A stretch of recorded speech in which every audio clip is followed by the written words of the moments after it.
Ano lang maningil, 300 agad oh. 300 easy money. Oh, si Manny talaga yun. Diniin mo lang yung tornilyo. Good morning mga kakumpuni. Meron tayong tanggap. Vivo Y12 to. Namamatay-matay na lang daw. Ayan oh. Nabagsak kasi ito eh naman. Pagka ganito, ayan, tip na agad ka. Magkano yan? Tip.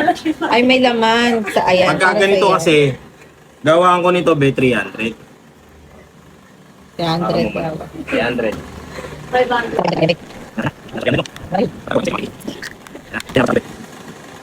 Exacto, ito yung sira.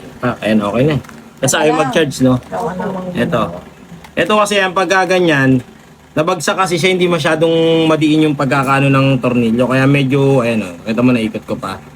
Medyo maluwag. Kaya pag nabagsak, natatanggal yung pinaka-connector ng battery sa motherboard. Tignan natin ngayon. Tapos kung magcha-charge. Tingnan mo kung di ba pagka nag-charge siya may lumalabas na error question mark? Tingnan mo kung lalabas pa. Ayan, hindi na lang. Kasi nga yung battery niyan hindi masyadong connected sa motherboard. Nakaangat kasi yun eh. Since na hindi masyadong madiin yung pagkakatornilyo, nung nabagsak, umangat.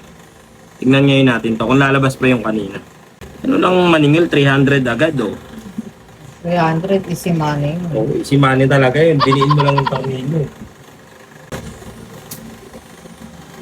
Kayo. Kaya may 100, baka sabihin wala tayong konsensya. Okay na yung 300 lang. Eto. Ayan, lumalabas na yung charging nyo. Hindi na siya charging error. Di ba nakalagay? Contact Vivo question mark na tapos contact Vivo no. Ayan, okay na to. Lumalabas na yung fast charging. Ayun lang yung problema niya, natanggal yung battery, umangat sa terminal.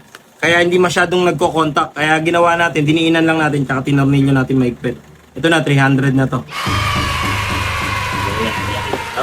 Oh, 300. 300. Okay na. Ingat, ingat. Joke lang, joke lang. Joke lang.